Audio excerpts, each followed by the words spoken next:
agar kamu dirahmati Allah Subhanahu wa taala.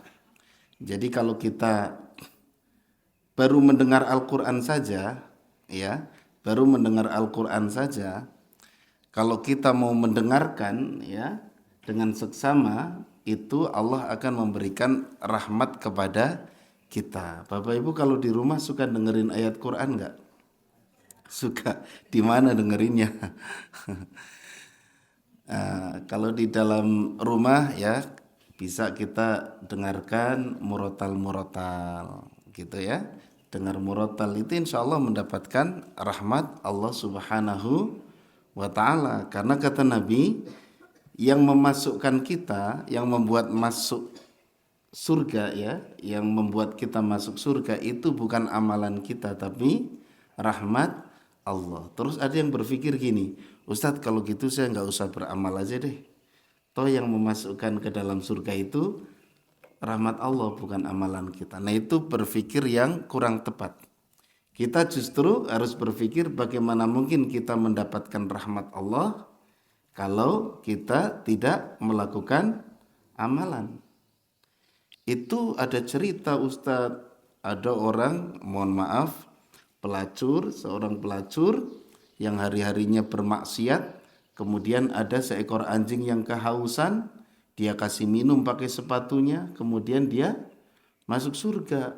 Nah, ada yang bilang begitu. Ya, justru itu kebaikan itu termasuk amalan yang mengundang rahmat Allah. Inna rahmatallahi qaribum minal muhsinin. Sesungguhnya rahmat Allah itu dekat terhadap orang yang berbuat kebaikan. Jadi berbuat kebaikan meskipun itu kecil itu bisa mendatangkan rahmat Allah. Termasuk kita mendengarkan Al-Quran. Baru mendengarkan saja kita sudah mendapatkan rahmat Allah, apalagi membaca, apalagi belajar Al-Quran. Nah, seperti itu. Maka kata Rasul, nawwiru buyutakum bis salati wa qiraatil Quran. Ya. Terangilah rumah-rumahmu dengan salat dan membaca Al-Quran. Oh kalau gitu sholatnya di rumah Ustadz? Bukan. Sesekali sholat itu di rumah tapi sholat sunnah gitu ya.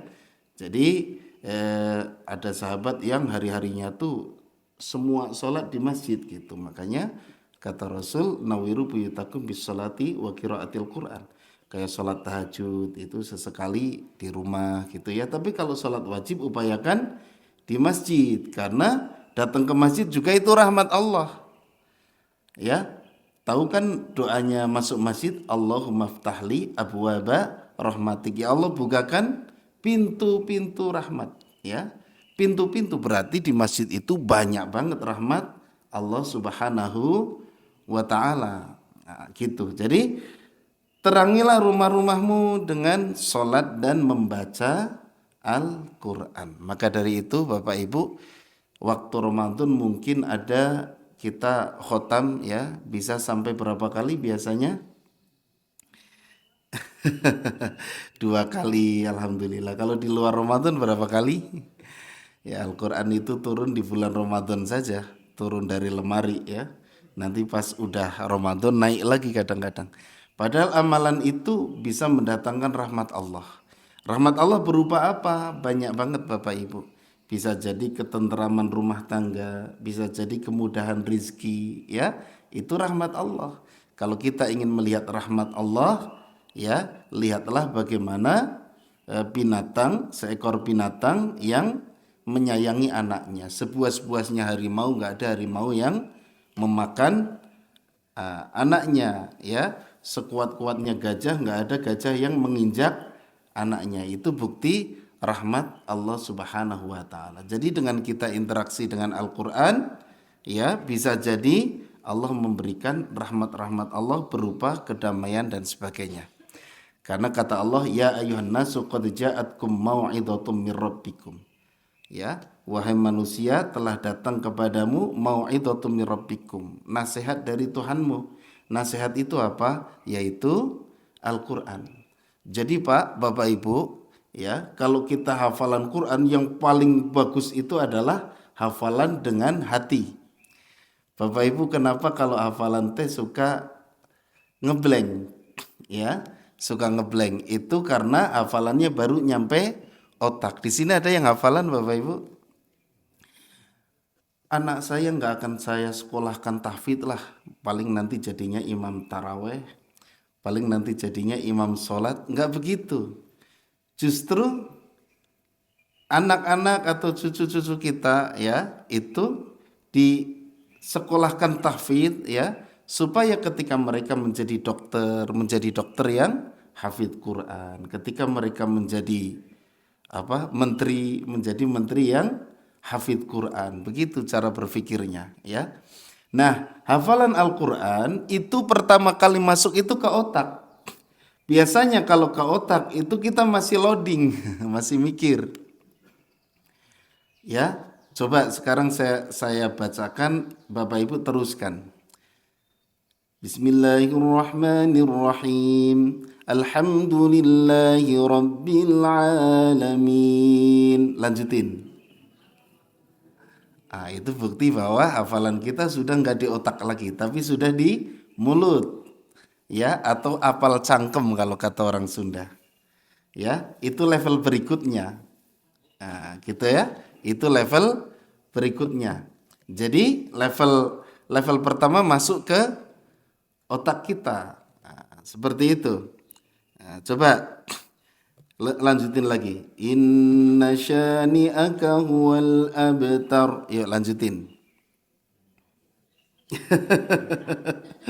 Bismillahirrahmanirrahim.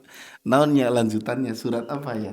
Nah, itu berarti masih mikir, itu levelnya masih di otak kita. Nah, jadi kalau hafalan masih di otak itu biasanya masih suka lupa-lupa ingat gitu ya, ngeblank gitu. Saya pernah ngimamin ya, lupa Bapak Ibu. Ngimamin lupa suratnya Al-Qiyamah. La uqsimu biyaumil qiyamah. Makanya sholat Jumat. Wala uqsimu bin nafsil lawamah. Ayahsabul insanu an lan najma'a 'idhamah. Bala qadirina ala an nusawwiya bananah. Terus sampai sana. Nah, tiba-tiba lupa. Diem gitu kan, diem lama. Ya. Wah, itu ada yang ngingetin yang paling belakang itu. Kala katanya. Kata saya kala. Kala apa? Kala itu kan banyak kan? Kala gitu lagi. Kalau boleh ngomong mas saya kala naon. Ya. Nah, itu berarti hafalannya masih di otak. Tapi kalau sudah level berikutnya yaitu sudah di mulut, jadi sudah nggak mikir lagi. Kalla idza balagatit taraqiya wa qila man raq. Wah, itu kalau ngimamin pakai ayat itu, wah makmum itu ingsrek-ingsrekan biasanya. Imamnya GR gitu, kira ente tersentuh, ternyata lagi pada flu. Ya kan, gitu kan. Nah, jadi itu level yang kedua. Jadi sudah hafal cangkem, jadi mulutnya sudah gerak sendiri. Nah, level yang paling bagus itu sudah bisa mengobati. Al-Quran sudah bisa menjadi obat, yaitu level sudah di dalam hati. Maka ya ayuhan nasu qad ja'atkum mau'idhatum mir rabbikum. Wahai manusia, telah datang kepadamu mau'idhah, yaitu nasihat. Jadi Al-Quran sudah bisa menasehati diri kita. Jadi apapun permasalahannya, silakan cari jawabannya ada di Al-Quran, karena Al-Quran itu adalah nasihat gitu. Ustadz, hidup teh rasanya kok gini banget nih, ya banyak permasalahan kan gitu ya Bapak Ibu ya. Di sini ada yang nggak punya masalah? Nggak ada ya, semuanya punya masalah ya. Jadi kalau Bapak Ibu sudah nggak punya masalah, kata pakar psikologi itu selangkah menuju gila. Ya. Jadi Bapak Ibu bersyukur kalau masih ada masalah. Lihat tuh orang gila itu, tanya ada masalah nggak? Nggak ada itu. Nggak punya duit, tenang-tenang saja, mau makan di mana saja, ya. Nah, jadi qad ja'atkum mau'izatun min rabbikum wa syifaa'un lima fis sudur, sebagai obat hati. Obat hati, kita punya penyakit hati, kadang-kadang ada rasa marah, ada rasa benci, ada rasa ya penyakit-penyakit hati, itu bisa diobati dengan Al-Qur'an. Bisa jadi kita punya perasaan sombong, perbanyak membaca Al-Qur'an. Insyaallah Allah akan sembuhkan penyakit-penyakit itu. Wahudan, kemudian Al-Quran itu sebagai petunjuk, ya.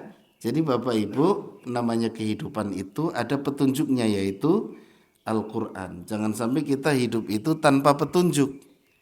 Orang kita mau keluar aja tahu kan tujuannya. Ada nggak Bapak Ibu yang keluar rumah ditanya mau kemana? Ah, kuma Allah weh. Nggak ada kan? Pasti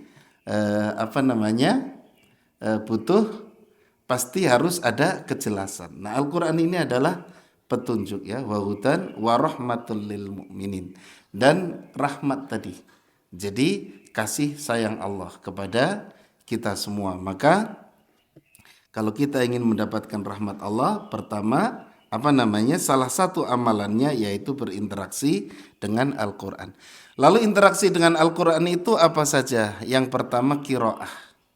Ya, Qiraah itu membaca Al-Quran, baik itu bagus bacaannya maupun tidak, itu namanya qiraah. Ini level paling rendah. Nah, Bapak Ibu masih di level ini atau sudah meningkat? Jadi kalau bacaannya masih idza idza za ja, nah itu berarti masih level qiraah. Kadang-kadang logatnya masih bawaan masing-masing. Ya. A'udzu billahi minasyaitonir rajim. Nah, itu masih level qiraah karena logatnya itu seperti saya. Saya itu kan logatnya logat Jawa. Ya. Saya orang Jawa aslinya. Jadi kalau baca Quran itu dulu kayak gitu. Dulu diajarin gurunya gitu. Jadi kalau huruf jim, huruf dal itu medok. Karena kalau orang Jawa itu kan logatnya gitu Bu, yang medok ya. Ada di sini orang Jawa, ada banyak ya, medok itu. Baca Quran ke bawah. Jajiju aja. Ya. Kan kalau enggak medok itu kan enggak puas rasanya. Gede banget gitu kan kalau ngomong itu. Ya, ngomongnya itu medok. Sampai sekarang mungkin masih ada medoknya. Soalnya setiap saya ngomong pasti kamu orang Jawa ya. Oh enggak gitu kan. Ya. Nah, itu kadang ke bawah waktu baca Quran. Ya. Gitu. Idaja gitu kan. Wah, jimnya itu sampai keluar udaranya. Nah, itu level qiraah. Jadi level baca Quran yang masih belum pakai tajwid yang benar, ya. Masih levelnya masih belum belum belajar tahsin. Di sini ada pembelajaran tahsin Bapak Ibu. Ada huruf ain, makhrajnya di mana? Di tengah tenggorokan atau di hidung? Alamin apa ngalamin? Alhamdulillahi rabbil ngalamin. Nah, itu berarti belum benar. Ya.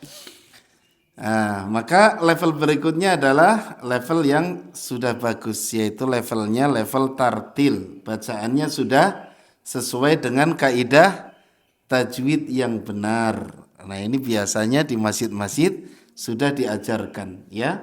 Para ustadz biasanya ada yang mengajarkan tahsin gitu, ya. Meskipun kadang-kadang lidah kita teh hesek pisan ya. Apalagi yang lidah-lidah lidah-lidah yang umur 70 tahun. Saya ada peserta umurnya itu sudah 60 tahun lebih waktu itu. Baru belajar Quran. Ustadz saya teh pengen belajar Quran tapi saya baru kenal huruf teh mim doang. Itu teh umur 60 tahun lebih. 60 atau mungkin 70 ya sudah sepuh pokoknya. Itu baru diajarkan baru belajar mengenal huruf.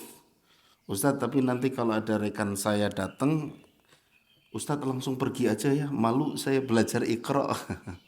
Nah kendala kita tuh kadang-kadang malu bu. Ya, kendala kita dalam belajar Al-Quran itu kadang-kadang malu. Yang kedua gember. Gember tahu bu? Gember itu grogi. Kalau dites teh langsung grogi. Ada yang pas ngaji teh bawa paracetamol. Karena nanti pas dapat giliran teh harus minum paracetamol dulu. Soalnya panas tiris. Ya, makanya saya jarang-jarang peserta tahsin itu sampai 500 orang itu nggak pernah. Sampai 100 orang tuh nggak pernah. Paling mentok 20 orang. Beda kan dengan tablik akbar gitu ya. Ada satu-satunya saya sekali ngisi ya. Ngisi pelajaran tahsin ya, pelajaran baca Al-Quran, pesertanya sampai ratusan itu sesekali. Yaitu di lapas, Pak. Kalau di lapas kan dipaksa kali ya. Di lapas narkoba itu pesertanya itu sampai ratusan. Hebat sekali ini ya. Ya karena di sana mungkin dipaksa. Nah, kadang-kadang kita tuh grogi. Nah, grogi itu mengalahkan segalanya Bapak Ibu. Yang tadinya sudah bagus itu gara-gara grogi kacau bacaannya. Imam sholat gara-gara grogi itu bisa ketuker ayatnya. Ya, niatnya mau baca alam taro kaifa fa'ala rabbuka bi ashabil fil, ternyata belok. Alam taro kaifa fa'ala rabbuka bi'ad irama dzatil imad, kan jadi kacau, tambah kacau. Aduh panjang ini. Allati lam yukhlaqu mithluha fil bilad, tambah ngegeter. Gara-gara pas waladolin tadinya makmumnya cuma satu, ternyata pas mau jamaah gitu kan, jadi imam tadinya di belakang cuma satu orang, begitu waladolin amin banyak banget. Akhirnya grogi, aduh ternyata nambah jamaahnya. Ya, pas alam taro kaifa fa'ala rabbuka bi'ad, tadinya mau alam taro kaifa fa'ala rabbuka bi ashabil fil. Nah, grogi itu bisa mengalahkan segalanya. Makanya harus dilatih supaya enggak grogi. Bapak Ibu harus belajar pede kalau pas diajarin gitu ya, diajarin oleh guru kita, itu harus pede. Saya pernah tuh gara-gara grogi itu bolak-balik ke kamar mandi Bapak Ibu. Jadi ceritanya ada acara kita disuruh baca Quran, jumlah qori'nya ada 7 termasuk saya. Ada 7 qori'. Kita sudah latihan suratnya itu surat Al-Alaq, Iqra. Mic-nya itu cuman ada 3. Saya enggak kebagian. Itu mic-nya cuman 3, qori'nya ada 7. Saya enggak kebagian mic, itu teh masih grogi karena ngadepin orang begitu banyak. Padahal saya dapatnya cuman kalla. Itu saya bolak-balik ke kamar mandi. Bacalah itu. Iqra bismi rabbikal ladzi khalaq. Pas kayak gitu bareng-bareng. Saya enggak kebagian mic kan, padahal bisa lip sync aja kan ya. Tinggal gitu aja padahal dan enggak kebagian mic. Khalaqal insana min 'alaq. Iqra wa rabbukal akramul ladzi 'allama bil qalami 'allamal insana ma lam ya'lam. Nah, bagian saya itu kalla doang. Kalla, udah gitu doang. Itu teh groginya ya Allah, ya. Itu groginya sampai bolak-balik ke kamar mandi sebelumnya itu, padahal cuman kalla. Wah, habis itu Bu, Pak, langsung plong hati saya. Pas udah beres kalla itu, karena tugasnya sudah beres. Nah, kadang-kadang kita teh suka gemper, suka grogi ketika ketika belajar tahsin, ya, ketika diajarin, padahal pede saja. Ya, gimana cara pede? Ya pokoknya baca Quran itu dapat pahala, gitu saja mikirnya. Jadi pas dapat giliran enggak keringat dingin. Kadang-kadang di tes sini, baris sini yang paling ujung sudah panas tiris itu. Padahal jatahnya masih baru pojok yang sini, pojok sini sudah keringat dingin. Nah, gitu ya.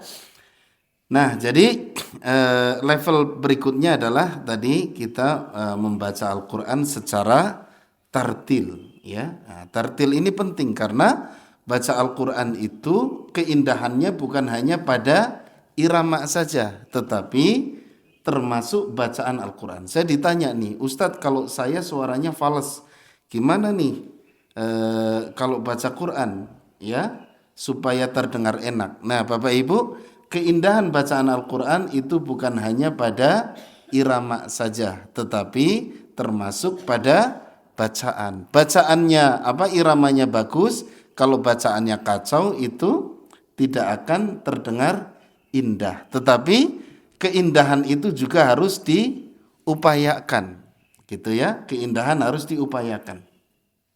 Nah, saya ini termasuk orang yang belajar Al-Quran itu belajar pertama justru belajar irama. Makanya ketika ada peserta yang bilang, Ustadz, saya pengen langsung belajar irama saja, nggak akan belajar baca, gitu ya. Nah, itu saya terima. Ayo silakan Ibu. Gitu. Begitu belajar baca, belajar irama, diajarin bisa surat Al-Fatihah, pas surat yang lain ngeblank. Ya, pas surat yang lain ngeblank. Kenapa? Karena belum bisa baca Al-Quran dengan baik. Maka kata saya, Ibu belajar baca dulu, gitu, baru belajar irama. Kalau bacaan sudah lancar, irama itu gampang, Bapak Ibu. Ya, irama itu gampang karena kalau salah irama itu nggak dosa, paling ngeganggu telinga tetangga saja. Ya, iramanya nggak enakan itu kan biasanya mengganggu telinga, gitu ya. Makanya upayakan adzan di masjid itu sebagus mungkin karena itu didengarkan oleh telinga-telinga seluruh masyarakat. Termasuk orang yang nggak ke masjid itu ikut dengerin adzan. Nah, adzan itu kan rupa-rupa Bapak Ibu. Jadi irama Al-Quran itu bukan hanya dipakai untuk baca Al-Quran, termasuk adzan itu pakai irama-irama yang berbeda-beda. Kalau di Mekah, Asyhadu an la ilaha illallah.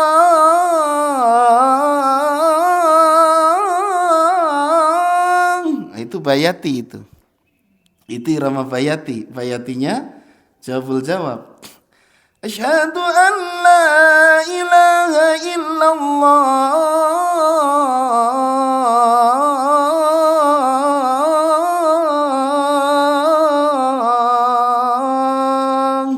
Ya. Nah, itu ada aturannya. Termasuk naik turunnya itu ada aturannya Bapak Ibu.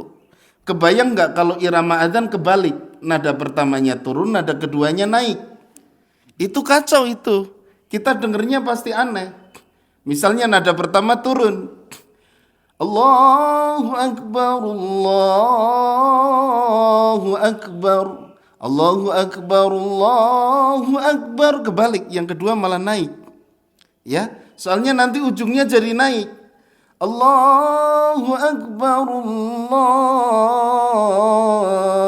Akbar, la ilaha illallah. Udah woy, kita dengernya itu adzan kayaknya kebalik. Nah, maka ada aturannya, sampai naik turunnya itu diatur. Ketika jadi imam waladhdallin harus turun, jangan naik. Alhamdulillahi rabbil alamin, arrahmanir rahim, maliki yaumiddin. Iyyaka na'budu wa iyyaka nasta'in. Ihdinas siratal mustaqim, siratal ladzina an'amta 'alaihim ghairil maghdubi 'alaihim waladdallin. dhalin. Makmumnya pasti aminnya kesulitan karena imamnya sudah naik. Waladhdallin. Makmum jadi naik juga. Amin. Nah, jadi ada aturannya. Jadi sampai nada saja itu ada aturannya supaya pas gitu ya. Nah, gitu. Kemudian ada irama yang lain juga. Kalau di Madinah, di Mekah itu adzan biasanya pakai irama bayati, kadang Hijaz, ya. Kalau tadi itu bagus juga muadzin kita. Itu kalau nggak salah Nahawan atau bayati tadi ya, campuran. Gitu. Ada yang model jiharka.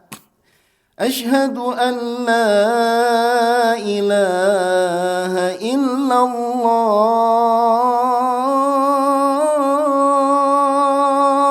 Nah, ini kalau dipakai adzan subuh tambah nyenyak kita dengarnya. Asyhadu an la ilaha illallah.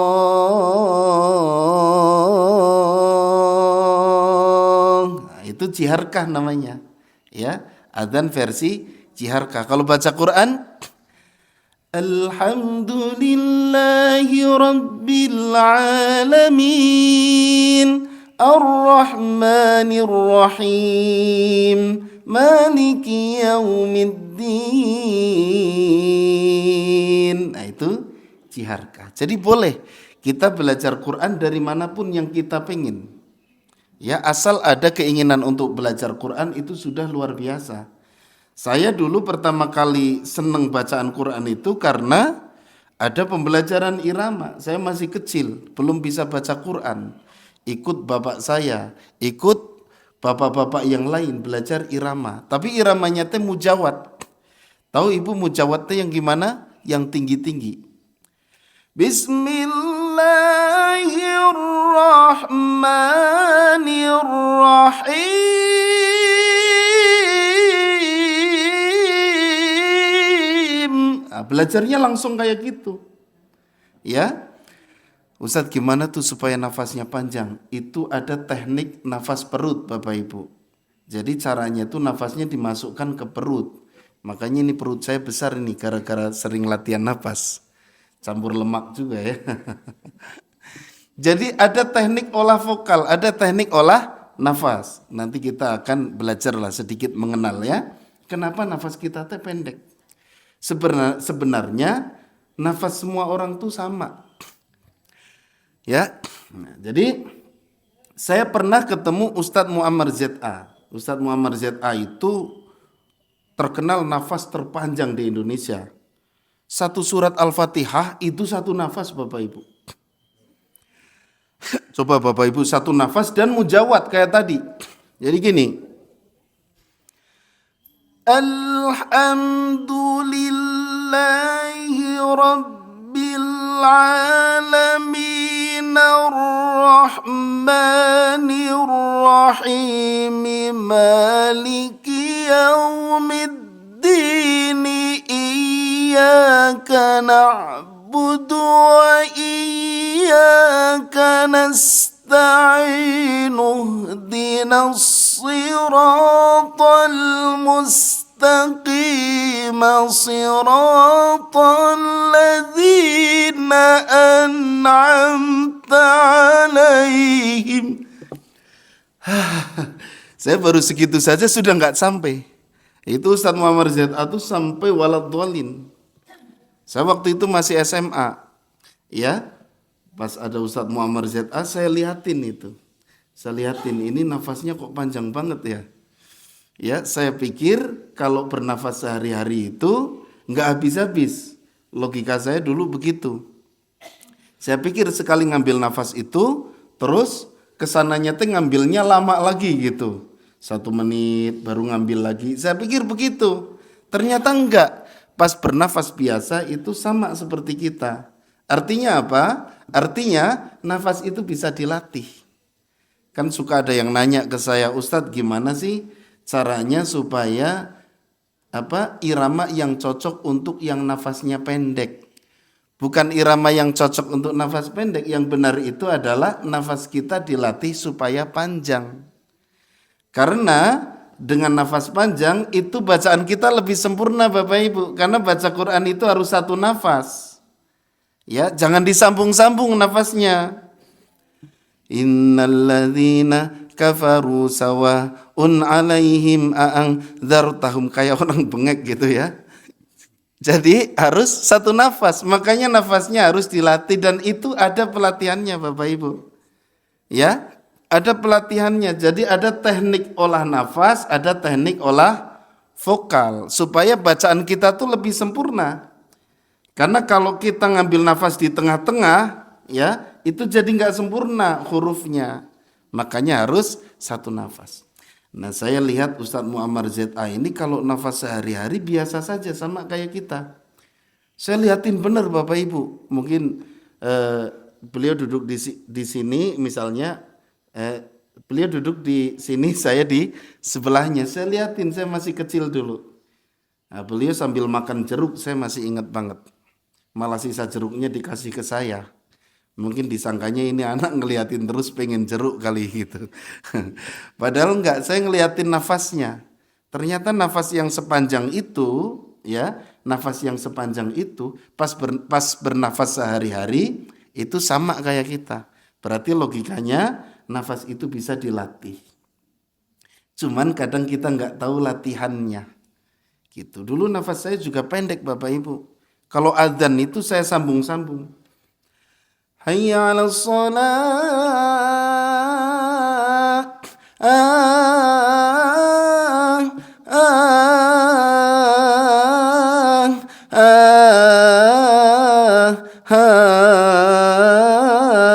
Ada di sini yang adzan kayak gitu. Yang ada maksain tapi ujung-ujungnya nggak nyampe juga. Hayya 'alas shalah.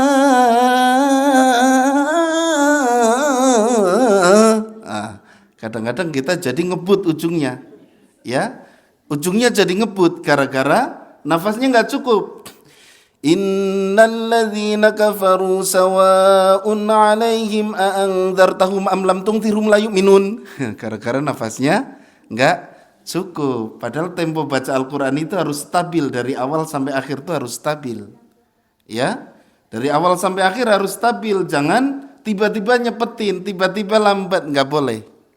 Gitu. Bagaimana itu imam-imam yang kadang-kadang melambat? Yaitu karena untuk ngasih tahu bahwa ini teh masih baru mau ruku. Ya gitu ya. Soalnya kadang-kadang nada turun itu disangkanya mau ruku.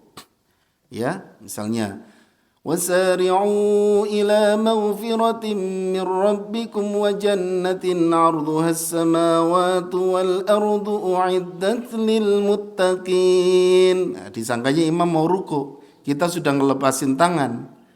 Padahal imamnya masih lanjut, ya. Alladzina yunfiquna fis. Nah, makanya ada imam-imam yang ketika mau ruku itu melambat. Ulaika ala hudam min rabbihim wa ulaika humul muflihun. Nah, itu pentingnya nada itu salah satunya untuk menjelaskan. Bapak Ibu nangis nadanya ketuker nyanyi, kira-kira jelas nggak yang dengar? Ya, meskipun itu indah, kalau misalnya nadanya salah, nggak tahu yang dengar kamu tuh lagi pusing, lagi sakit atau lagi bahagia. Kok nangisnya nadanya bagus gitu, pakai lagu Ciharkah misalnya. Aduh, aduh, aduh, aduh, nggak jelas yang dengar. Makanya seringkali ada imam sholat pas mau salam itu takbirnya terlalu panjang, makmumnya berdiri lagi itu. Makanya saya nggak biasa. Jadi kalau pas mau salam, mau duduk ya, atau mau tahiyat itu nadanya Allahu Akbar segitu. Soalnya kalau dipanjangin Allahu Akbar ternyata tahiyat, itu makmum itu pasti ada yang berdiri itu, disangkanya wah ini masih mau berdiri. Karena apa? Nadanya panjang, Allahnya itu panjang. Nah gitu ya. Nah, jadi apa namanya?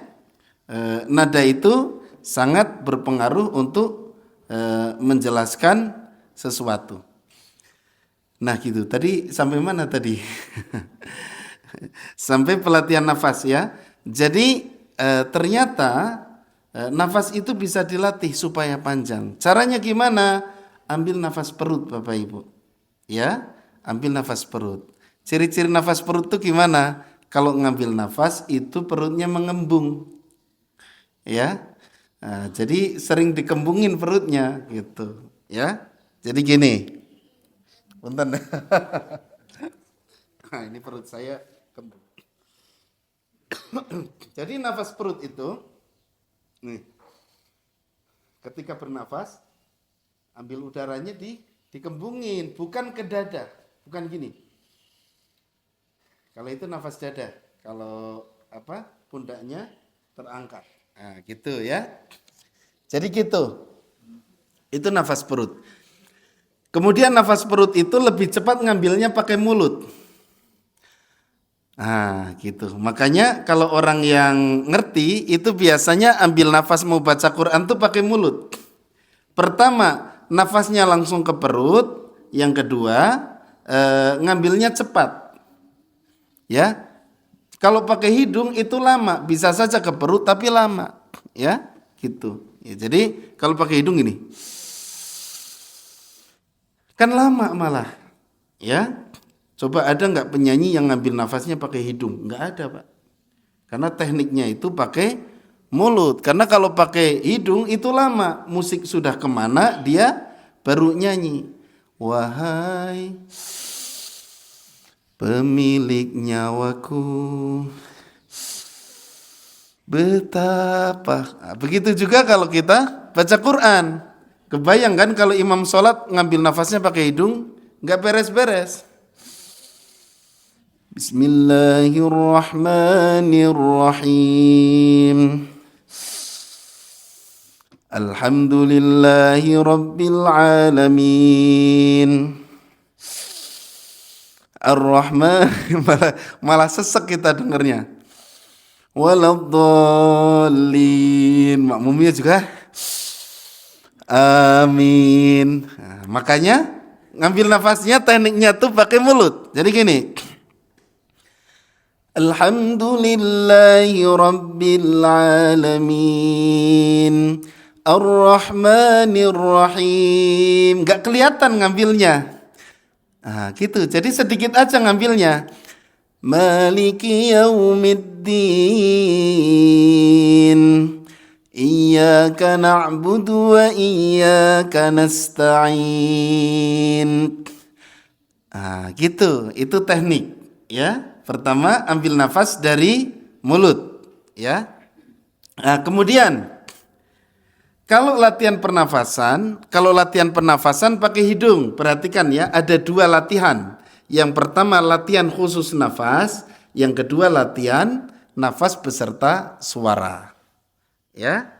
Latihan khusus nafas, ambil hidung, ya, ambil lewat hidung, keluarkan lewat hidung.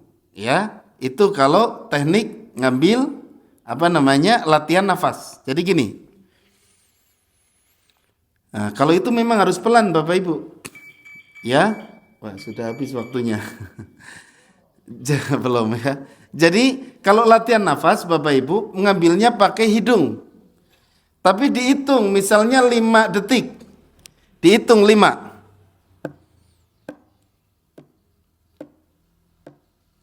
Baru ditahan di perut. Jadi ngambilnya pun dihitung, maka ngambilnya pelan, ya. Nah, coba saya hitung, ngambil nafas ya, 5 detik. Yuk, mulai. Tahan, 5 detik juga. Hembuskan, 5 detik juga.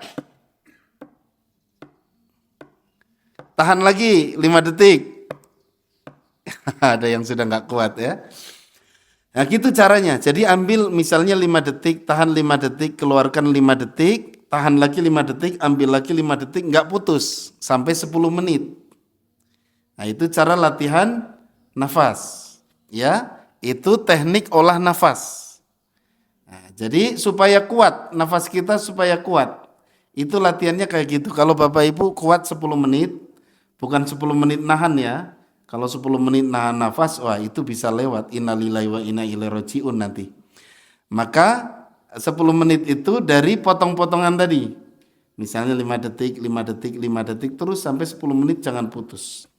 Itu latihan olah nafas. Kemudian latihan olah vokal. Latihan olah vokal itu dengan cara mengeluarkan suara sepanjang-panjangnya. Ambil nafas dari mulut. Tahan di perut, kemudian keluarkan dengan suara A.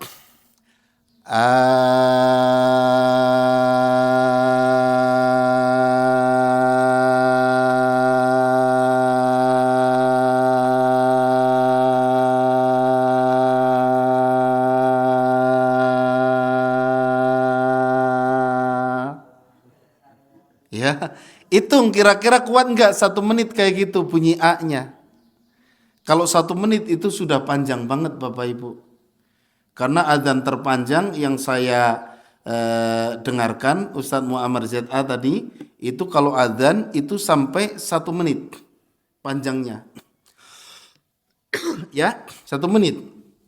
Bisa dihitung pakai stopwatch ya. Hayya 'alal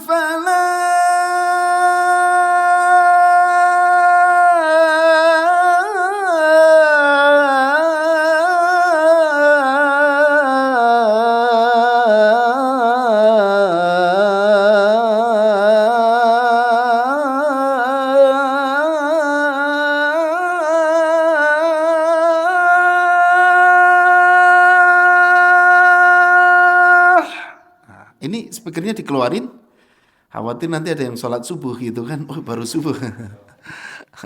Ya, itu 1 menit Pak.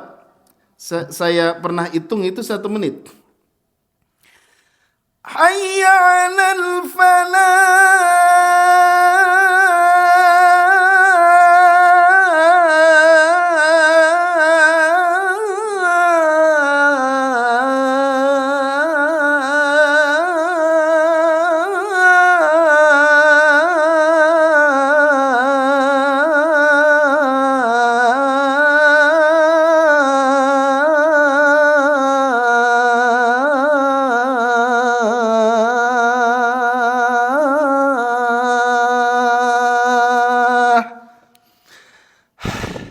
ya. Nah, itu latihannya kayak tadi, Pak. Meskipun kelihatannya sepele. Kan kalau kita kan pengen adzan kayak gitu tapi nggak nyampe nafasnya. Awalnya pelan. Hayya 'alal falah.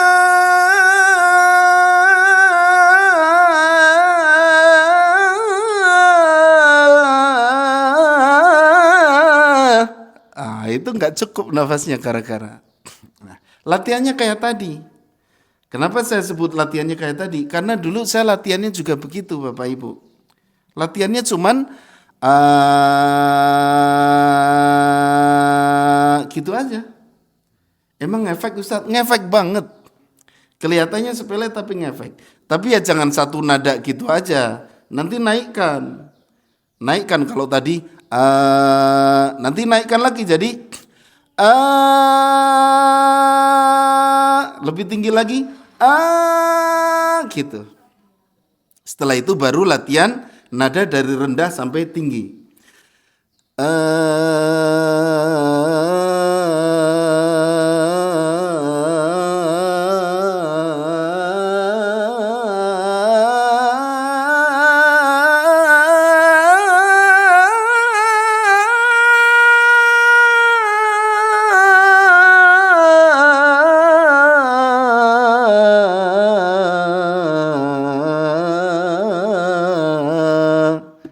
Dulu latihannya begitu Bapak Ibu.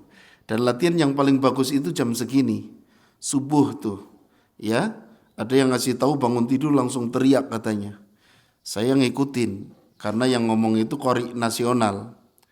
Saya bangun tidur langsung teriak, pada kaget semua teman-teman. Kamu kenapa? Ya, jadi paling bagus itu pagi-pagi kita latihan. Nah, itu salah satu teknik olah vokal. Kenapa pakai suara A seperti tadi? Bisa A, bisa I, bisa U ya. Nanti latihan U kayak tukang putu lah ya. Nah, itu. Nah, latihan kayak gitu terus. Kalau kita rutin dalam satu hari misalnya 10 menit saja kita latihan kayak gitu, itu nanti nafas kita akan bertambah. Kemudian yang ketiga, berlatih irama. Kalau latihan irama dari yang sederhana. Sekarang coba ya saya kasih latihan irama bayati yang biasa saya ajarkan metode paling sederhana Bapak Ibu, yaitu naik datar turun. Coba karena di sini ibu-ibu paling banyak, jadi saya pakai nada ibu-ibu. Coba diikutin. Bayati pertama naik. Coba 1, 2, 3. Tuh kan nggak berani ngeluarin suaranya. Jangan malu-malu. Keluarkan suaranya. Bayati pertama naik. Coba.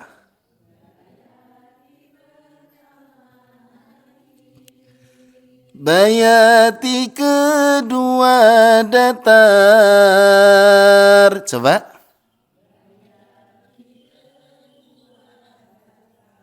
Ah, itu mah udah turun. Bayati kedua datar. Itu mah turun ya. Bayati kedua datar. Yuk. Bayati. Nah, lumayan lah, ada yang datar, ada sebagian yang turun. Bayati ketiga turun. Yuk.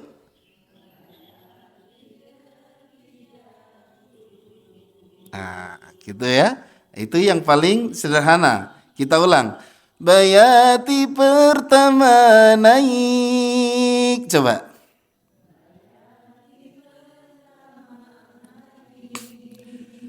Bayati kedua datar. Yuk.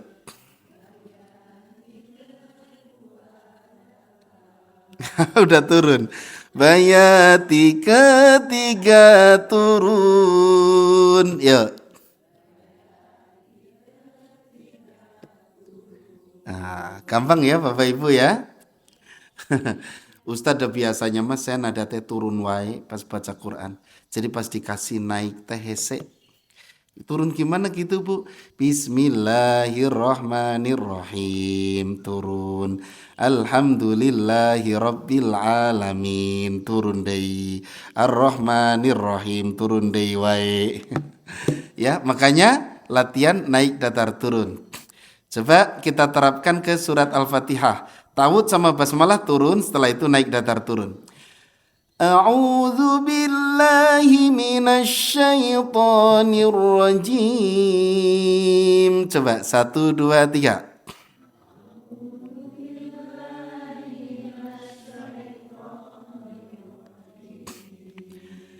Bismillahirrahmanirrahim. Turun lagi.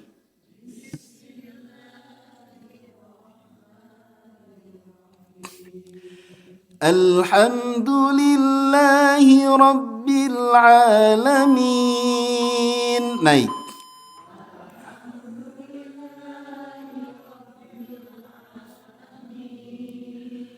Ar-Rahmanir-Rahim. Datar. Maliki yaumiddin. Turun.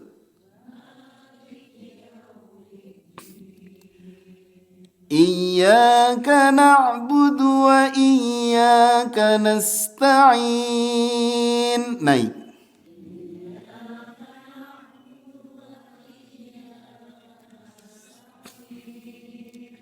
Ihdinas siratal mustaqim. Datar.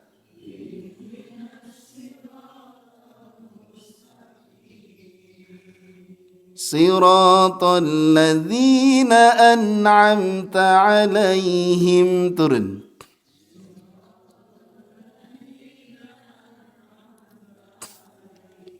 Terakhir harus turun. Ghairil maghdubi alaihim waladdallin. Ghairil.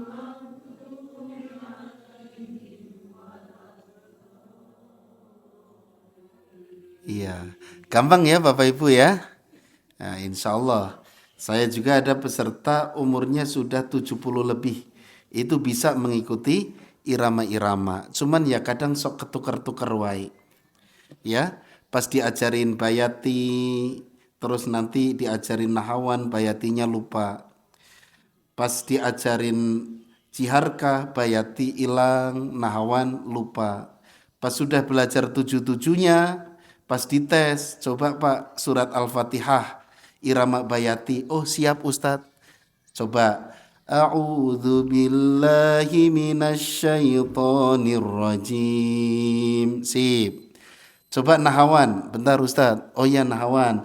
A'udzu billahi minasyaitonir rajim. Coba hijaz, Pak.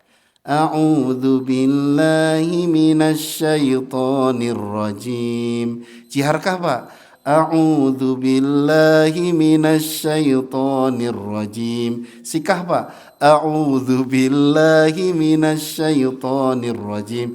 Pas terakhir nyadar kok kayak sama semua Ustadz ya. Makanya belajarnya dikit-dikit. Dari satu irama dulu, irama yang paling mudah ya. Kemudian nanti bisa belajar irama-irama yang lain. Nah, gitu Bapak Ibu ya. Kenapa irama ini saya tekankan? Karena memang irama ini bisa untuk penghayatan ya, bisa untuk kenyamanan dalam baik membaca maupun mendengarkan Al-Quran. Baik itu saja Bapak Ibu yang bisa saya sampaikan pada kesempatan pagi hari ini. Mudah-mudahan ada manfaatnya dan mudah-mudahan kita bisa berjumpa di lain waktu. Kalau ingin belajar secara serius, insya Allah tinggal dijadwalkan saja. Di sini sudah ada pelajaran tahsin, misalnya pengen dihiasi supaya iramanya lebih enakan, boleh-boleh saja. Karena saya bergerak di bidang tahsin dan irama Al-Quran. Ya, tahsin boleh, irama juga boleh, dan motivasi-motivasi Al-Quran. Baik itu saja, mohon maaf segala kekurangan dan kesalahan. Subhanakallahumma bihamdika asyhadu an la ilaha illa anta astaghfiruka wa atubu ilaik. Assalamualaikum warahmatullahi wabarakatuh.